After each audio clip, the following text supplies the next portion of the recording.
আমরা যার জন্য সবসময় শ্রদ্ধার সাথে আমরা যাকে স্মরণ করি, বেগম খালেদা জিয়া। তিনি বলেছেন বাংলাদেশে যখন জনতার সরকার প্রতিষ্ঠিত হবে তখন এই ৭২-এর মুজিববাদী সংবিধানকে ছুঁড়ে ফেলে দেওয়া হবে। এবং আমরা আশা করেছিলাম সেই ছুঁড়ে ফেলে দিয়ে আমরা নতুনভাবে রাষ্ট্র প্রকল্প বিনির্মাণ করব। এবং সেই সংস্কারের জন্য আপনারাও কথা বলেছেন, আপনাদের রাষ্ট্র সংস্কারের জন্য ৩১ দফা দিয়েছেন। সেই ৩১ দফায় আপনারা প্রথম দফায় বলেছেন আপনারা সংবিধান সংস্কার কমিশন গঠন করবেন। কিন্তু আজকে নির্বাচিত 2/3 মেজরিটি পাওয়ার পরে আজকে আপনাদের কথার সুর, আপনাদের গলার সুর পরিবর্তন হয়ে গেছে। আপনারা সম্পূর্ণ দ্বিচারিতামূলক আচরণ করছেন। সুতরাং আমরা আপনাদেরকে অনুরোধ করব, এই শহীদদের সাথে আপনারা প্রতারণা করবেন না। যেই জমিনে শহীদদের রক্ত পড়েছে সেই জমিনে ইনসাফ বিজয় হবে ইনশাআল্লাহ।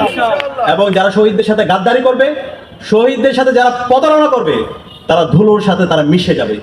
আপনারা হাসিনা থেকে শিক্ষা নেন। এবং আপনাদেরকে আমরা এটাও বলছি, আপনারা যদি হাসিনা হতে চান আপনারা হাসিনা হতে পারবেন না। সে হাসিনা হওয়ার যোগ্যতা আপনাদের নাই।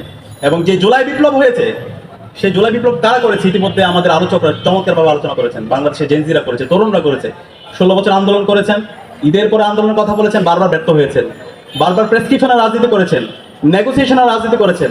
কোনো একজন আন্দোলন শুরু হওয়ার আগে আমরা দেখতে পেয়েছি আমাদের যারা নেতৃবৃন্দ ছিল সেই নেতৃবৃন্দ তারা আপোষকামিতা করেছে।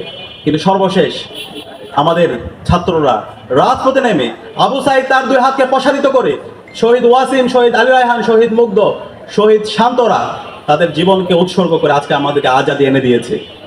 এবং তারা যখন রাজপথে নেমেছিল তারা ফ্যামিলি কার্ড, কৃষক কার্ড, এই কার্ড সেই কার্ডগুলো নিয়ে তারা রাজপথে নামেনি। তারা বলেছিল আমরা রাষ্ট্র সংস্কার চাই। তারা বলেছিল রাষ্ট্র মেরামতের কাজ চলছে, সাময়িক বা অসুবিধার জন্য দুঃখিত। আজকে এই রাষ্ট্র মেরামতের জন্য, এই আমাদের রাষ্ট্রকে নতুনভাবে ঢেলে সাজানোর জন্য, ফিসিবাদী কাঠামোকে বিলুপ্ত করার জন্য যে জুলাই সনদ হয়েছে, এবং জুলাই সনদে আপনারা ঐক্যমত হয়েছেন এবং আপনাদের প্রস্তাবের ভিত্তিতে গণভোট, এবং গণভোট আগে হওয়ার জন্য আমরা প্রস্তাবনা দিয়েছিলাম, রাজনৈতিক দলগুলো প্রস্তাবনা দিয়েছিলেন।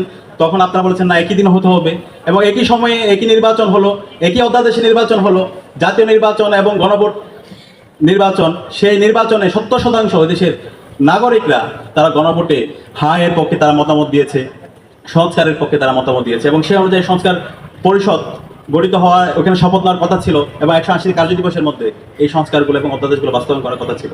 কিন্তু আজকে আমরা তাদের বিভিন্ন ধরনের তাত্ত্বিকতা শুনতে পাচ্ছি, তারা আমাদেরকে হবস লক রসুল গল্প শোনায়। এই ধরনের দ্বিচারিতার রাজনীতি এখন চলবে না।